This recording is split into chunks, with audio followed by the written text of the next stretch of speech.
Okay, you can go ahead, David. Greeting, club leaders. This is David speaking. I'm here with Dean McCheechy, Dean Catherine Lambert, and also Brittany Katana to help us start this presentation off. Again, first off, let me thank you for having you guys, take some time out of your day to have us do a presentation by our leadership pearls. If you have any questions during the presentation, please feel free to type it in the chat, and we'll try to answer it at the end after we've gone through the entire PowerPoint, okay?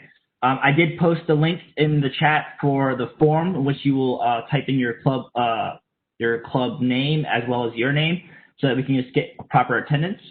Again, just by attending this entire seminar or 1 hour lecture, we're going to keep it briefly to 1 hour. We'll hold it straight so you won't waste any of your time. But just by doing this, you're actually fulfilling one of your requirements as a club leader, okay? Which is going to be great. And again, we appreciate that. So this general PowerPoint, just even an overall synopsis of what we're going to present to you today, is basically talking about the different types of requirements that that you need to fulfill or that needs to be done throughout for clubs so they can be properly managed. We'll also have a lot of different other different information there to help you host events, give you the proper resources you need so that you know who to contact when you're navigating through these different types of situations with your corresponding clubs. Okay? And I think that's it for the intro. Dean, do you have anything else to say in the intro that I missed? No, I just want to let everyone know that this session is being recorded. We will post it on the STUCO website. That doesn't mean you should sign off now because you need to be here, but it will be there as a future reference, and this PowerPoint will also be there as well. So you'll be able to, you don't have to remember everything you hear tonight. It'll be there for you to go back to. Yep. And I'll also follow up with an email and emailing you guys a copy of this PowerPoint sometime in the future, just so you have a reference to it when you need it again. Okay.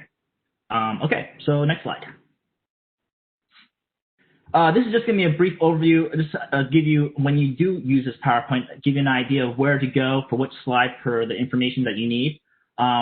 It's pretty self-explanatory. I don't need to go through all the topics, but me and Dean Michichi will, take turns going over specific chapters or sections of this PowerPoint and explain the different types of information that we can provide for you. Okay. Next slide. So first, we want to talk about some general information here. So again, with this seminar, we're going to talk about the different types of clubs that we can actually have in our school. And for the clubs that do have these particular requirements that they need to fulfill every year, these are going to be your STUCO-based clubs. And as opposed to having a non-STUCO-based club, which will not be held to similar standards as the STUCO-based clubs. But again, as a STUCO-based club, you will have perks to it. You will have funding, you can request funding, and so forth. And that'll be discussed later on in the PowerPoint. Next slide. Again, for your non-STUCO, typical non-STUCO organizations that we have as an example here would be your Rowan Community Health Center, the OMM Clinic, the Music Medicine, Project Reach, and also student interest groups. Not listed here, but the student interest groups that are started and that are ongoing on campus are still also considered non-STUCO organizations. And because they're non-STUCO organizations, they don't receive yearly funding from the STUCO, the student government system, which is, again, it's the pros and cons to this. Again, they're not held to the same standards that the regular clubs, the STUCO clubs are, but they also don't get funding, and vice versa if you are a STUCO club. All right, next slide. Again, this is to reiterate the same spiel here. Again, for STUCO-based organizations, you are a club that's recognized by, I'm not saying not only recognized, but can receive funding from our school. And if you are a newly established club or a probationary club that just went from inactive to active, you will have to go through a probationary period of 2 years prior to receiving funding again. And then the established clubs that have already completed their 2-year probations, again, the currently active clubs, they will be they do not have to wait to 2 years. So again, this is more so for if you have any desire or to create a new club, or even if you want to switch a inactive club back to an active status. These are the types of processes that you have to go through prior to starting. Okay. Yeah. Okay. Next slide. And then for funded clubs, after completing your 2-year probations, will always have to meet the year-end requirements, yearly end report requirements to continue to receive funding. And your funding will be based on how you, what kind of requirements you fulfill. If you, and there's going to be a certain point system that we have that goes about doing that. But again, that will be all made clear as you get closer to the end of the year report, when we disseminate the actual forms to you guys to fill out. Okay. Again, all clubs will have who meet the year-end report requirement will also receive funding for the following year. So again, clubs may be eligible for additional fundings, which will be awarded on a point system. Again, this is why I just summed up in that initial sentence up front. Basically saying, just fulfill your requirements. If you go above and beyond, you'll be rewarded. Okay. And again, this only applies for STUCO-based funded clubs. If you do want to change that, then or move from a non-STUCO-based to a STUCO-based, you'll have to go through that 2-year probational period before being eligible for these other additional perks. Okay. Next slide. How to become a club. Again, this is. Am I doing this, Dean? No, I was gonna cover this if that's okay. Yep. So I won't spend a lot of time here because obviously the folks on the call are already from established clubs. But I have met with a number of students who are interested in developing clubs. So the first thing I always tell folks to do is to meet with me and or David to really talk about your idea for the club. The reason why we do that is number one, to make sure that it doesn't already exist in our inactive clubs, so there could be an easier route to develop in it. But also to just try and understand what you're trying to do and the purpose of your group, because not every group needs to be a recognized student club. Because as David said, there are perks and rewards that come with student club recognition, but there's also a number of requirements that need to be met. So I like to just talk through that with a student who's thinking of starting a club to make sure there's support for their idea. It's a sustainable idea. It's what their ideas are to grow the club and spread interest, and then talk to them about their needs, whether it really needs to be a STUCO-based club or if it can exist as a special interest group or just a entity of students, like-minded students. So down here it talks about the things that will be needed: a constitution, a petition of at least 5% of the student body, and those documents need to be submitted to David and myself and Stephanie Levin prior to submitting to STUCO to present. So any more about that, just see me first and or David and or Dr. Lambert, who can really just give you some advice on this topic. Next. Once a club is approved at a STUCO meeting, it is approved as a probationary club. Students who are interested in this will have 3 minutes at a STUCO meeting to present and answer questions about their plan. And then usually in the closed portion of that meeting, that same night, the STUCO e-board will vote on whether to approve or deny that request. Next slide. Okay, so I think we talked about this already, probationary status. So clubs that are approved need to operate under probationary status, submit year-end reports, and fulfill all the requirements of a club. During that time, they do not receive the annual disbursement from STUCO. They need to complete the 2 years, calendar years, and have submissions of their year-end reports before they can receive that funding. They can submit for special funding for student council through their education grants and or the Alumni Association seed grants. Next slide. If a club does exist, if you're coming to me or Dr. Lambert about an idea about a club that already went through this process, we can establish it and reactivate it. And here's the process listed below. And that does not require the 2-year probation, but it does require a vote at STUCO. Next slide. Okay, back to you, David. So these are the different requirements that we have. Again, just by attending this seminar, you already fulfilled your first requirement, which is attending the seminar and having at least 2 members coming to this training session. So you're one step closer for your, as a checkoff list for your year-end report, okay? Next slide.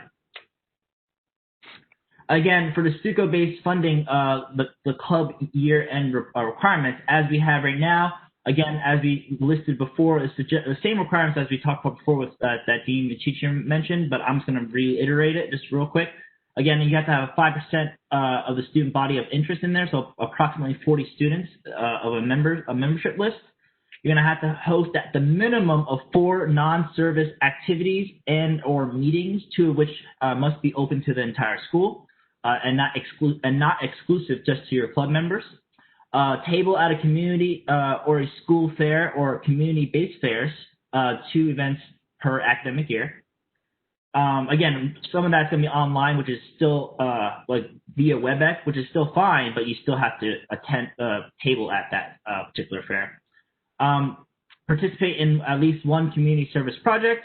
Participate in the student lounge cleanup, which again for the fall semester we are suspending that for the fall semester, and we're gonna have our ears open for any changes for the spring semester. But as right now, there's no need for any student lounge cleanup, so you can worry about that. Attend the leadership meeting workshop, which you guys are doing right now, and then keep your designated space for your club closet neat and organized with no excess use of the closets or any excess room being taken up. Again, that's also what we did this past week, which was to clean up that old closet space, and we're going to move everything out into a new space, which we will let you know where that is sometime in the future. Next slide.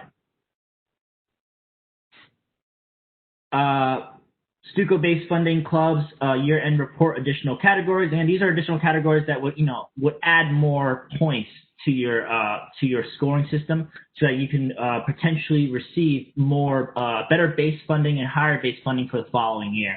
Again, this will be including participating in an OMS wellness event, additional community service project involvement, touch point worthy events, campus-wide major events, and then additional meetings and activities that go above and beyond the minimum 4 requirements that you already have. Okay, next slide. And then I'm going to briefly look over this year-end report. It's going to change because we had to modify it a little bit, but it's going to be mostly the same. So again, it's going to be your name, email address. You're going to get. I'm going to submit this out to you guys via email later on in the year, and have you guys fill it out. If you have any questions, then we can definitely check it, and I'll definitely answer any. Next slide. Again, this is another part of that year-end reports. Again, we don't have house points anymore, so we're probably going to remove that, and we're going to see what else we're going to put in that stead, or just remove it entirely and just modify that question. Next slide. Again, make sure you keep a good way to kind of keep this all organized, so you have to scramble at the end of the year, is to keep track of the events that you guys hold, and then try to keep in touch of the general attendance of each event, when it was held, how long was the session, just so that you have it on record, so that when you do fill out the report, you're going to have it all in one place, and you don't have to scramble. Oh, what did I do? This month or that month. You'll have it all organized in one spot, and you don't have to worry about trying to fulfill the minimum requirement. Okay. Next slide. Another requirement that you're going to have to do is you're going to have to attend STUCO general meetings that's hosted every month.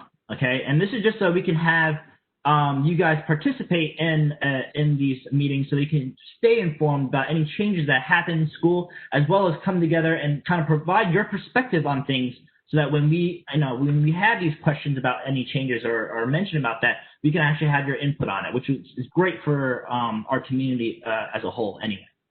Again, each STUCO-based funded club is required to have at least one representative from their e-board to attend 3 out of the 4 STUCO meetings per semester. Again, it says here the main role to appoint a representative is to deliver information to the e-board. So you're going to not only listen and put your input in, but also deliver your corresponding information to your e-board members of your own respective clubs. Again, I'll always have an attendance type thing going on in the beginning of the meetings. I'll probably have another link similar to what we're doing right now that you would just fill in so that we can just keep track of who's coming and who's on track with that. Again, as of right now, all these meetings are going to be via WebEx until further notice, until we have any changes with the whole COVID situation. Next slide. These are the general meeting dates. Again, it's 3 out of the 4 meetings per semester per se. So again, you can, if you September, October, November, December, if you want to go to any of those 3, you can decide whatever one that you don't end up going. So it's okay if you really can't have anybody attend to them. But as long as you maintain the 3 out of 4 for each semester, you'll be fine. And this is typically held on a Tuesday, I think, except for one particular month. What is this? On Monday, or November, which is a Monday. Again, the dates are there. Just try to organize it with your e-board so that you can have a set schedule so you're not scrambling at the end. Okay? Next slide. We also have an open mic session at the end of each STUCO that will allow you to kind of give us the feedback, ask questions so we can give you feedback or answer your questions later on. And again, since probably some of you have already attended these meetings, but if you haven't already, that's usually held at the end. And feel free to ask any questions, club related or not club related. So go ahead and bring your questions to us. Next slide. Lounge cleaning. Again, I talked about lounge cleaning before. Again, this is going to be suspended for the fall semester until further notice. Spring semester is still up in the air. We'll revisit that topic once we get towards that semester and to see if there's any going to be changes with the whole COVID situation and any ruling for like how many students we can have at the school. And when if that does occur, I will organize a schedule, on a weekly was it a weekly thing? Yeah. Yes.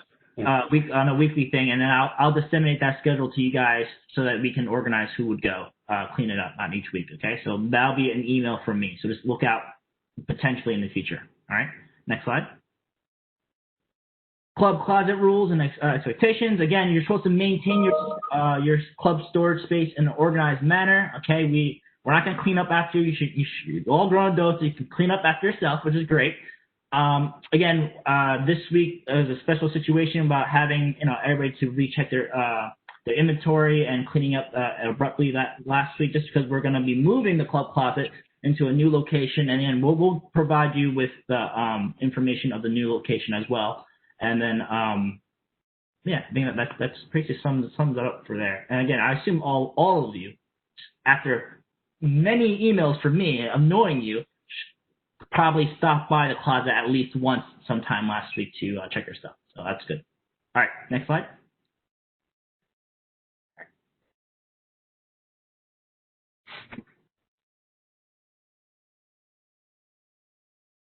This is me, David? I think so. I'm pretty sure it's you. Okay. So students have the ability to apply for funding from STUCO. There's forms for this on the STUCO website, and it's listed here in this document. And that really needs to be submitted by 5 o'clock the Wednesday before the STUCO meeting, and also copy to Stephanie Levin from our Office of Student Affairs, who's really in charge of all the financial elements of clubs. The club organization receiving the funding must fill out the form, and there's also some special forms for educational lectures, special projects, and alumni seed funding. Alumni seed funding is only for programs and enrichment or community service that benefits all students, or available to all students. It cannot be used for travel. So next slide.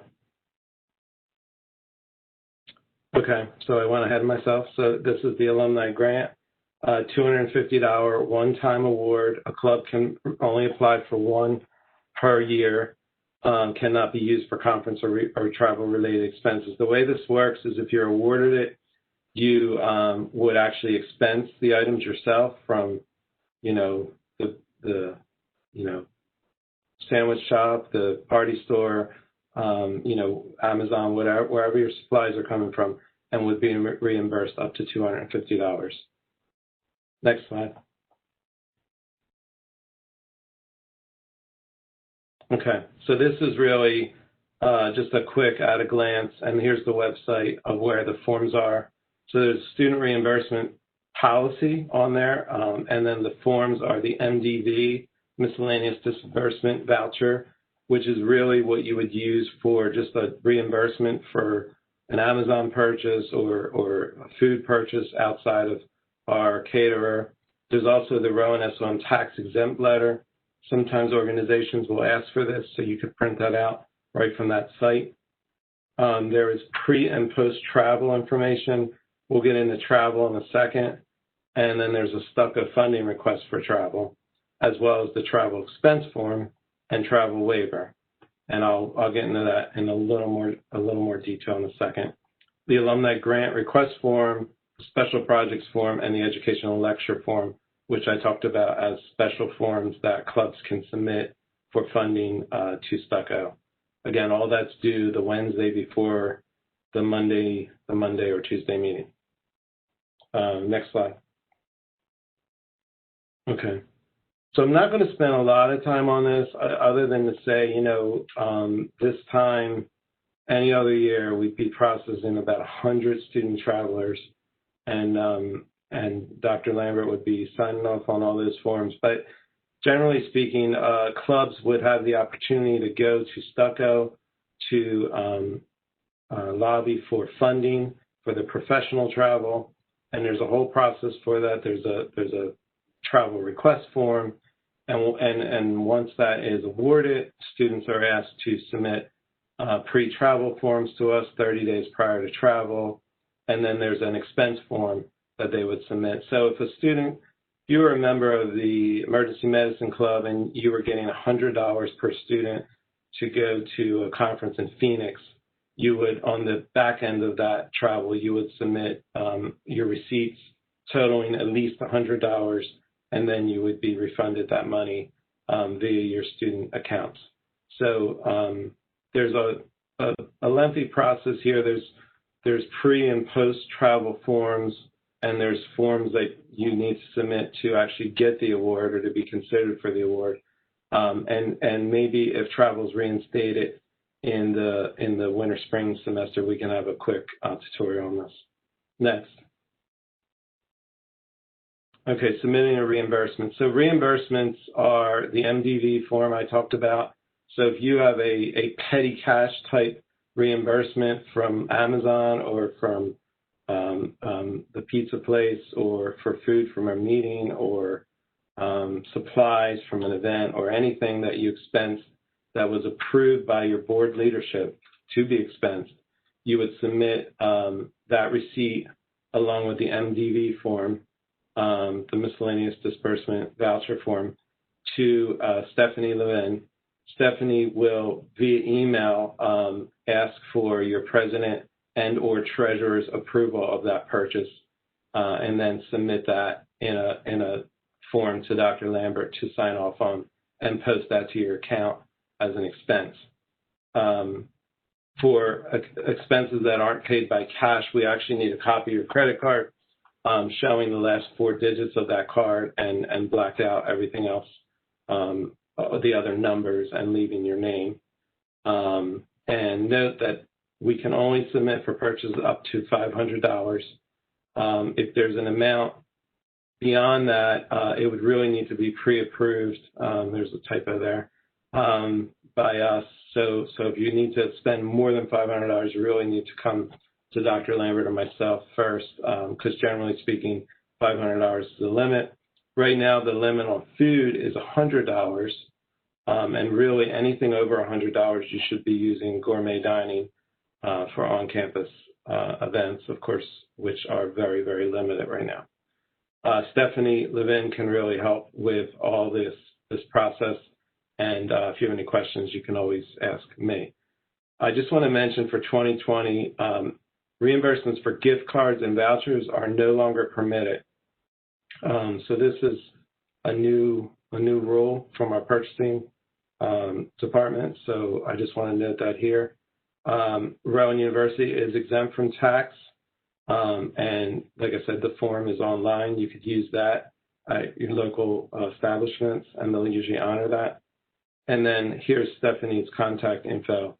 So again, if you have a purchase that's been approved by your leadership, you submit a copy of the receipt, a copy of your credit card, only the last 4 digits showing, and the form that's online on the STUCO account to Stephanie. Next slide. Okay, so the how-tos, very important part of tonight, really just understanding things. And we had to really tweak this section for the situation we're in right now with the pandemic. So I just want to go over this slide real quick that, once you sort of come together with your club leadership, you talk about an event, a fundraiser, a WebEx panel, and you get your date, time, and location, and some of the details. It doesn't have to be final, but, most of the information known. The first thing you have to do is submit the student club event submission form. Now, this form is now part of your Sunday news. So you look for that in the Sunday news, submit that. That goes to Brittany Quintana, who's in charge of student events. She goes through it, reviews it from our end, then submits it to Rowan University Emergency Event Subcommittee, and they approve it for final approval. Now, every event, in person or virtual, with the exception of your club meetings, needs to go through this process. All right, so I just want to really bring that point home. Every event that you do, virtual or in person, with the exception of your club meetings, needs to go through this process before you start promoting the event or submit to, confirm speakers and other parts of it that you would have to backtrack from if there were any issues. Most events are approved within 5 to 10 days and normally without issue. But we really need to understand what students are doing, and Rowan University is tracking that as well. Once that's done, you would submit that event to the STUCO calendar form, the one that, again, shows up on the Sunday news. We really want to encourage students to start using that so students can see at a glance when events are happening, so that if you're planning your own event, you might go to that first to see when there's openings, because the last thing we want to have is have 2 quality club events being planned on the same night and sort of, competing against each other. And then the last part of that is to really promote the event. And we really like to encourage students to use social media, the Sunday news, and when needed, the auto mail. And I'll talk about that in a second. Next slide. Okay, so this is really everything I just said as far as this all events approval. So this is step 1. So before you go forward with anything, we need to see what it is you're doing. A lot of times, this is also a cue for us to say, hey, if you're doing this, you might want to think about handling it this way, or just providing some general guidance. And especially with fundraisers, there's certain considerations students need to have about fundraising and finances for fundraising. I'll mention that in a second. Next slide. And this is the student calendar form submission. So this is a Google form that David set up, and this populates automatically to a calendar. And this does 2 things. It promotes your event to your colleagues. It sort of secures your date so that others aren't planning big events on your date. So very important to get your approved events in here. It also can really help you and David to track your events through the year, because you can go back and take a look at things. So it could also be your own sort of tracking system for your club's events when you do fill out your year-end report. Next slide. Okay, so this is, again, not as big of an issue. I'm not going to spend too much time on this, but if you were having an in-person event, you know, a big program, the API cultural event, the Black History Month event, a live lecture, you might want to request technology support, laptop, projector, microphone, things like that. This is the email that you would send it to, somm@rowan.edu, 5 days ahead of time. If you want a flyer designed, that's something you can still obviously do. That's something you would still need for an event, even if it was virtual. So you could submit your request to somm@rowan.edu and request a poster design. And you could sort of list out all the items in it, what it needs to say, the content, and what kind of design you're looking for. And they could send that back to you as an electronic flyer to send out. There is no cost for an electronic flyer. So the only time you have to submit a form to Stephanie for funding approval is if you're actually creating a poster board or something that requires material to produce. So if you're just requesting an electronic image, you do not need to go through Stephanie for funding. You can submit your request right to our media department. Again, allow plenty of time for that. Okay, how to reserve a room or table. Again, really not going to spend too much time here. Right now, the university is not allowing in-person club meetings to occur on campus. So you can have meetings outdoors or off campus, but we're not permitting them to happen here online. We really recommend that you do them by WebEx or Zoom at this point. There are some exceptions where a couple clubs had done so in this school year, where they sort of sponsored a snack break or a coffee service for one of the classes. You can submit those to us as far as like reserving the atrium for a grab and go type snack break for the students. Those things will be considered, but they still need to be submitted for approval to Rowan University. So here's all the links if you had to reserve a room or a table, and hopefully these can come back into play in the new year at some point, and that's how you would reserve a meeting room. Next slide. Okay, same thing here. If you need tables, requests for tables and chairs for basic room events and minor sort of setups would email to Naomi Mastrocola at least 1 week ahead. If you were planning like a major event, like if we were doing the Racism and Medicine Conference live and in person, those things would work through Brittany Quintana, who handles sort of the larger student events. Next slide. Okay, really what I just said. So Brittany Quintana is our contact for larger events, gourmet dining, extensive room setups, detailed floor plans, and then also to submit for SOM auto mails or TV monitor announcements, which I'll mention, I'll go over in a future slide. Next. Okay, so just to reiterate, if you're ordering food, your coffee service, grab and go, snacks, and you're able to go to Sam's or BJ's and buy everything you need for less than $100, that's fine, and you could do that for an approved event. If you are having an event where you're going to need more than that, you need to go through gourmet dining. And again, there's a lot of restrictions on how they can serve. It's got to be to-go meals and things like that, whether they're doing it or you're doing it. For these kind of on-campus food events, I would ask you to just email Brittany Quintana first for proper guidance. Next slide. Okay, Sunday News is a great way to get out your message.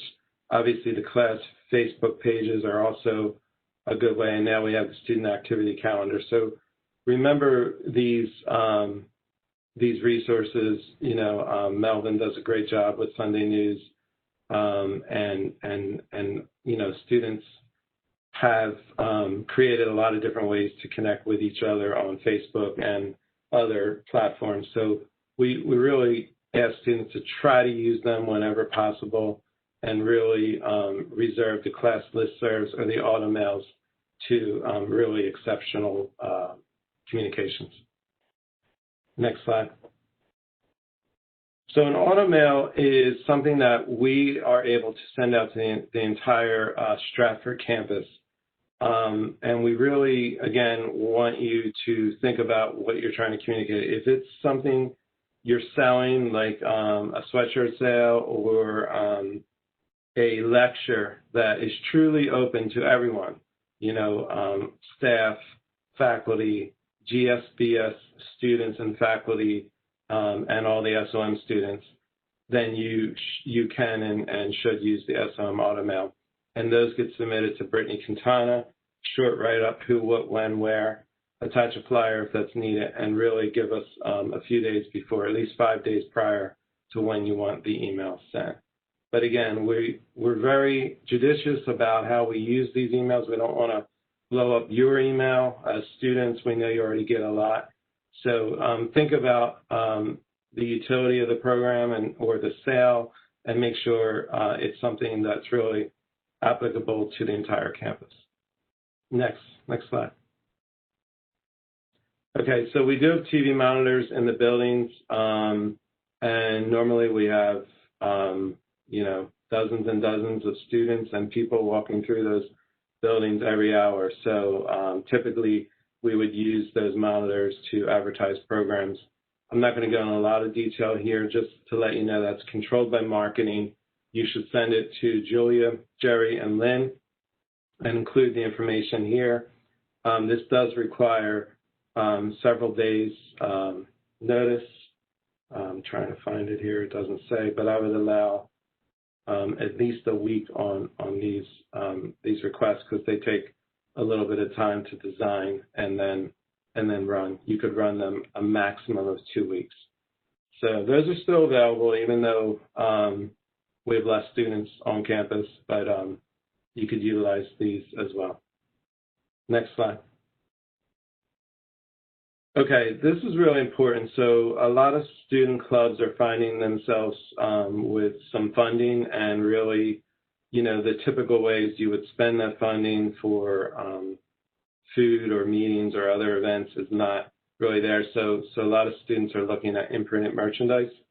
So anytime a student wants to have imprinted merchandise for sale or apparel, they need to run those requests by Julia and Jerry and copy me. So it's very important that if you're using the Rowan University logo, the one with the torch, in any of your graphics or any of your designs, they need to be submitted, because there's rules about how they could be presented. A lot of times marketing will even provide some ideas to you about designs and different ways to present your graphics. And we also just need to see that and make sure you're not using any license or copyright material on your T-shirt or your imprinted item. So anybody ordering anything from a third party in terms of apparel or imprinted merchandise, make sure you submit that request to the marketing group here, copy me, and they're pretty good at getting quick turnaround on your requests.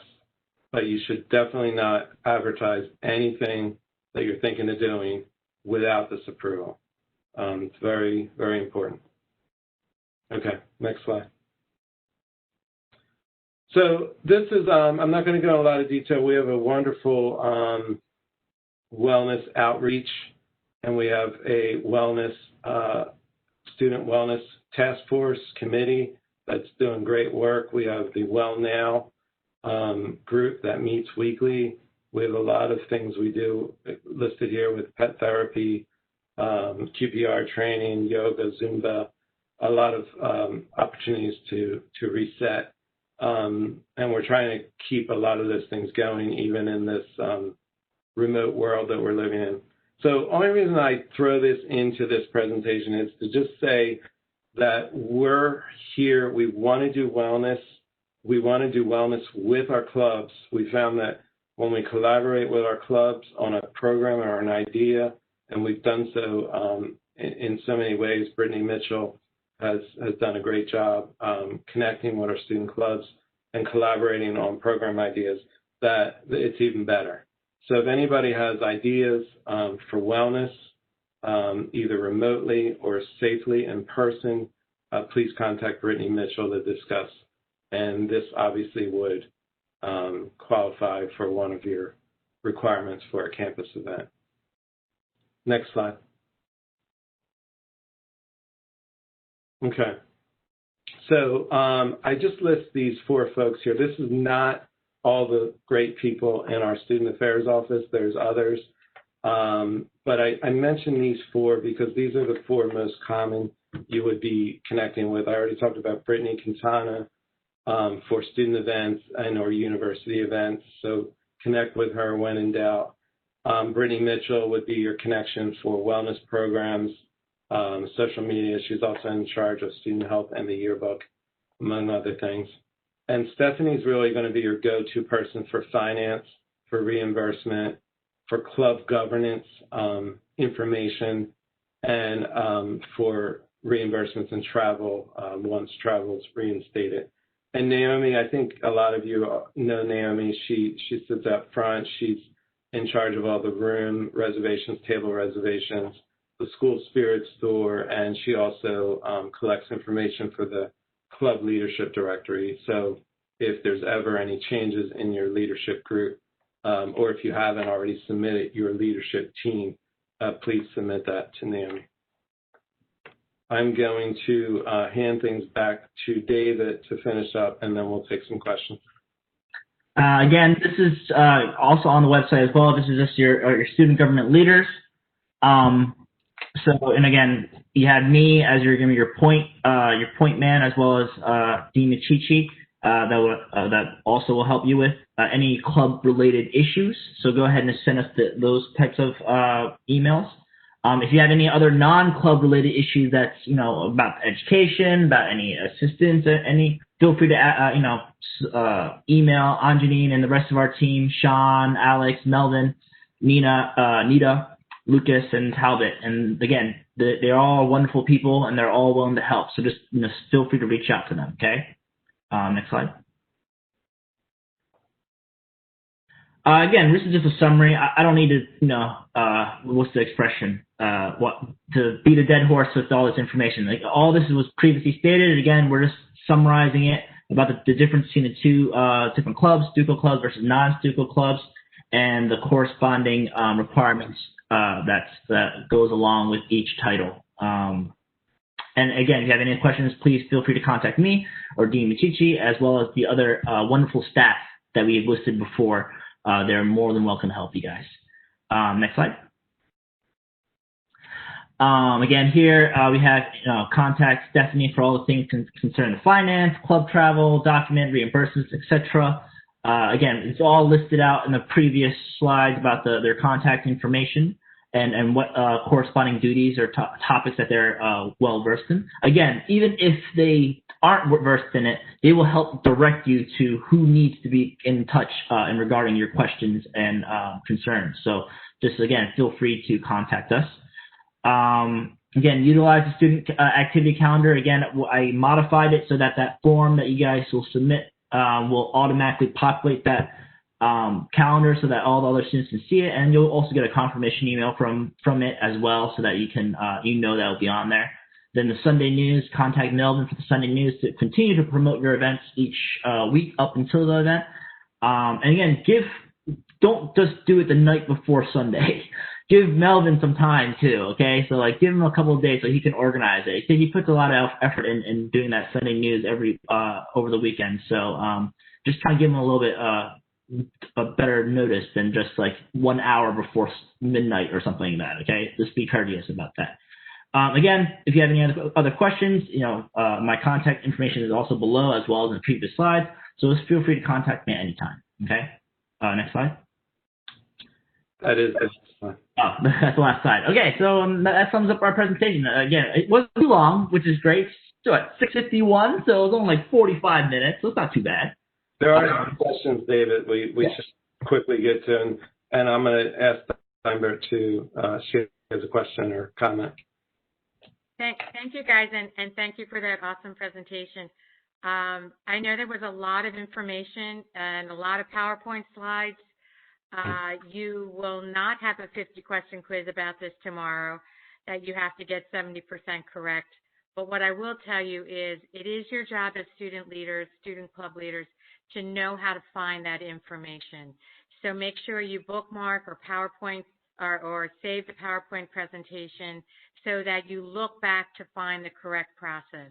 Make sure you use this as your information source and not just other students if you're not sure, because they may not be sure.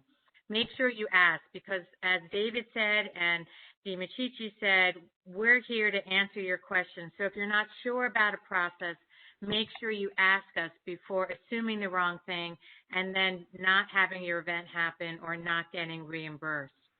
One of the common things we see with problems with reimbursement are that if you're looking to go to a conference or get a conference reimbursed, not submitting your request 30 days in advance with enough advance notice. So make sure you plan that well in advance. Another common thing with receipts are that the receipts have problems. So the big problems we see are that the receipts are not itemized, the receipts do not have your name on them, or somehow, some way, the receipts were paid by somebody else and it wasn't you and your credit card. So if that happens, you won't be able to get reimbursed. So keep that in mind when you're submitting receipts. It has to be the person wanting to get reimbursed has to have their credit card on the receipt. And if it's something you ordered or got delivered, it has to be your name on the receipt and the order. And keep in mind that since we are tax exempt, if you don't use the tax exempt forms, you will not get your tax reimbursed. So those are some common things I just wanted to share with you. But remember, ask if you're not sure. That's incredible advice, Dr. Lambert. Thank you. And I just want to add to that because you're right. That's always a big thing in terms of how do I get there from here. And sometimes you can't get there from here. I see a couple questions there I just want to address. A student who's thinking about a ski club, reach out to me. We can talk about that. That sounds like a lot of fun. It may be an interest group. It may not be a club, but I love to talk to you about that. I love to ski myself. The fundraisers is an interesting question. Whenever a student is looking to do a major fundraiser, please contact us first, because when you collect money and you deposit it into your student account, your club account, it cannot then go out to a 501(c)(3) club. Like, you can't come to us and say, hey, I raised $500 for Urban Promise. We want to write a check for $500 to Urban Promise. Once money comes into your club account, it's labeled as state money. So it's subject to the rules of the state of New Jersey, and it cannot be paid out to a charitable organization. So keep that in mind. If you're doing a fundraiser, you might want to set up your own sort of PayPal account. Just track things, make sure there's more than you and another student involved, so there's accounting about the money raised, and then the check could be made payable from you to that charitable group.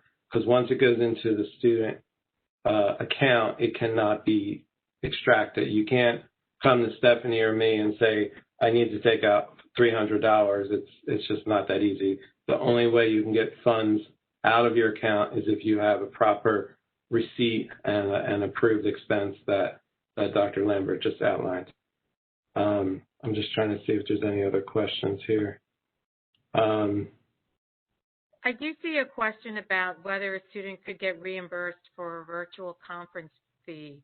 And the answer is you can submit that for funding through STUCO, or if your club wants to provide some partial funding. The answer would be yes. The receipts have to be showing it was a conference and who paid for the receipt, because that would be the person reimbursed, and the credit card showing payment. And then a lot of times in the past, we haven't reimbursed 100% for the conference fee. It depends how much it is, but some partial payment is an option. And I see a question about club funding. So Stephanie Levin is in the process of sending out the balance reports to all the club leaders. Some of that took a little bit of a delay to get loaded this year. So she has that information, and if you haven't received it, you could reach out to her directly and ask for your club balance for, the club that you represent. I will say to you that an additional disbursement, the quote annual disbursement, should happen in October. Also a bit delayed. We're tallying those amounts right now, and we'll make those requests. So the amount that Stephanie would tell you today would not include that additional amount from last year's year-end reports, and we would know that additional amount in October. Like I said, hopefully the first half of October and not too far down the road. And if you're wondering where that money comes from, all students are charged $105 student activity fee, which 100% is brought back into the student orgs, which includes the student government, i.e. STUCO, the student class councils, and then divided to the student clubs. And all of that money is paid out in a formula that is specified in the STUCO Constitution, which can be found online. And then there was a question here about a Facebook web series. Do those count as events? Absolutely. So in this day of COVID, everything you do virtually, whether it's a live event, a WebEx event, a Zoom event, or something that is sort of like taped and put forward as an enrichment, 100% that would count and should be included in your club report. I'm also going to see some rapid fire questions that we can just answer real quick.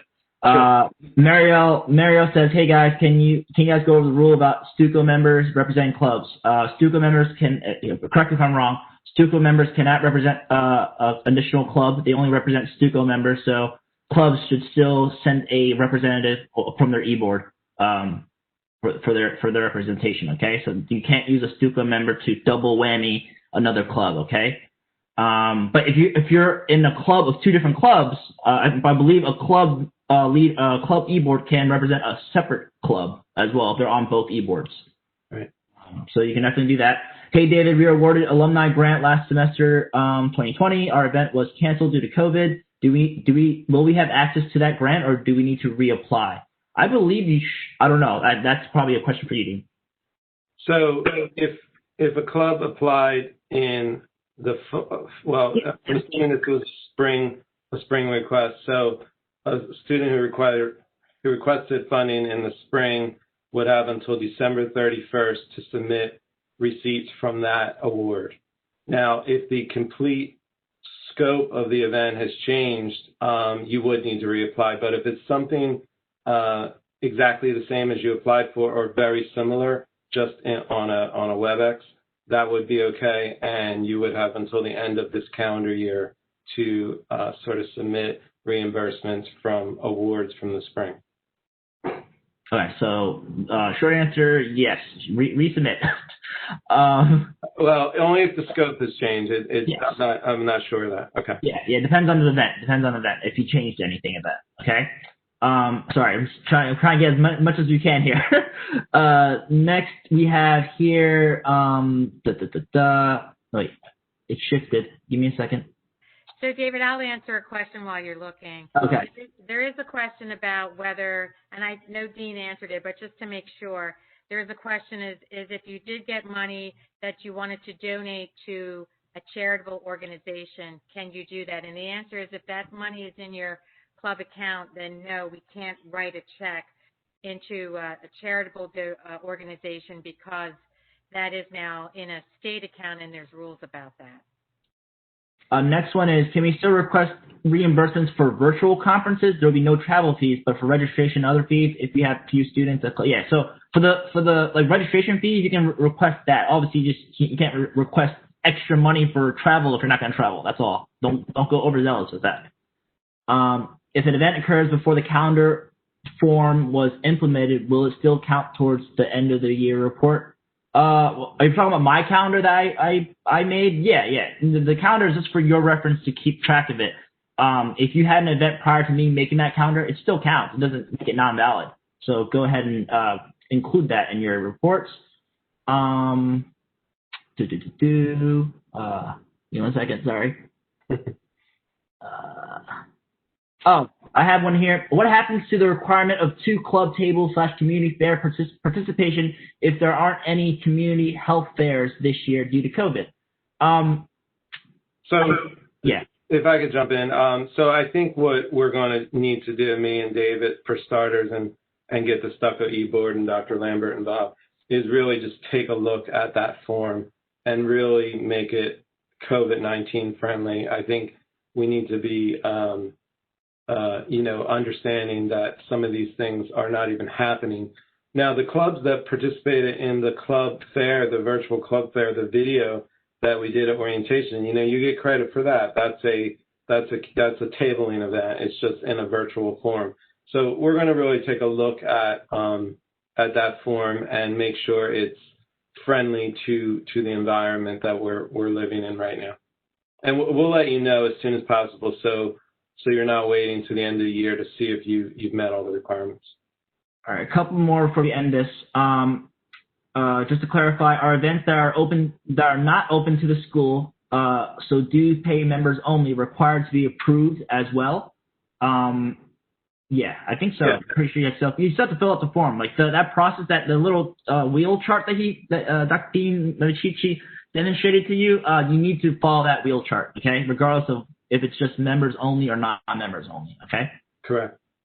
Hey, David, SPMA has $300 from Family Med orders in our school PEDS account, and we were wondering if you can use that money to donate to the Starry Night 5K.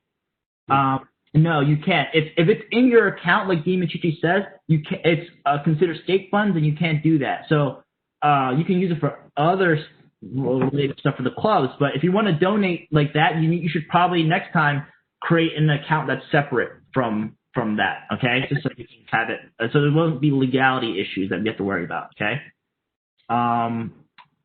But do we need to purchase a tangible item in order to get reimbursement? What do you mean by tangible item? Like, I mean, as long as you have a receipt, right, and it's club related, and I think you're fine, right?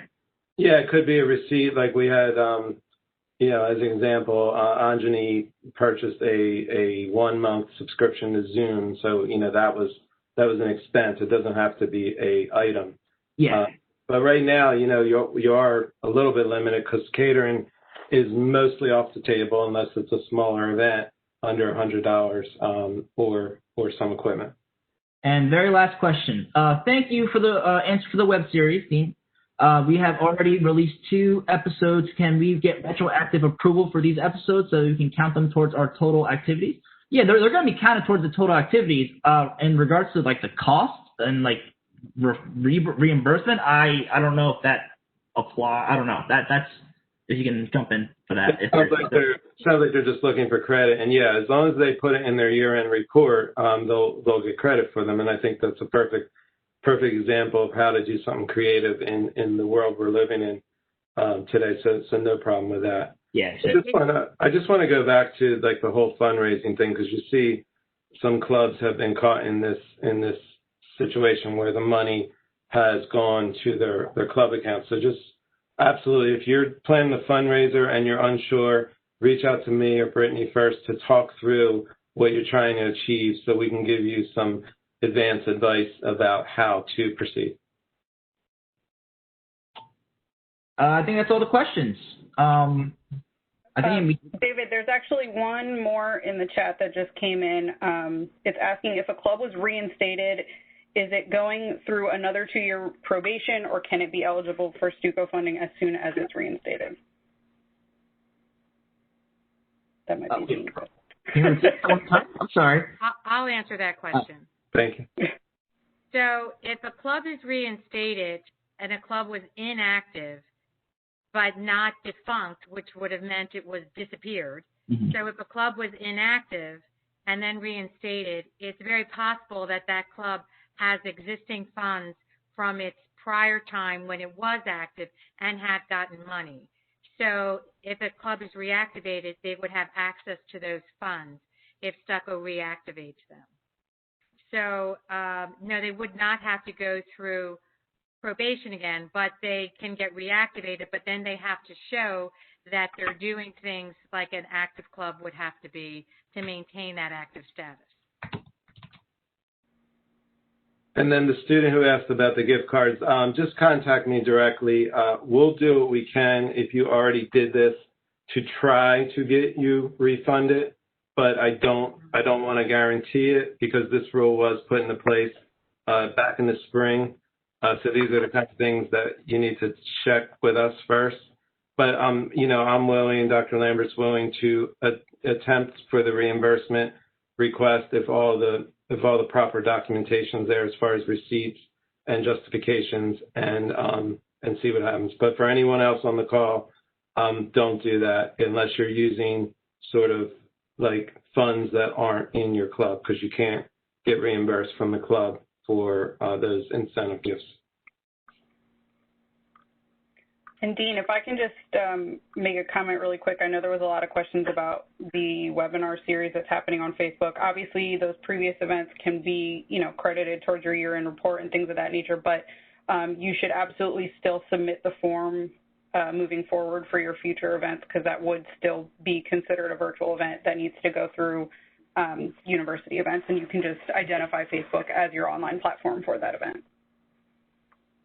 100%. Thank you. And keep in mind that any prior events had to happen during this academic year. So I'm assuming that everyone's talking about events that happened since mid-July. Right. But keep that in mind.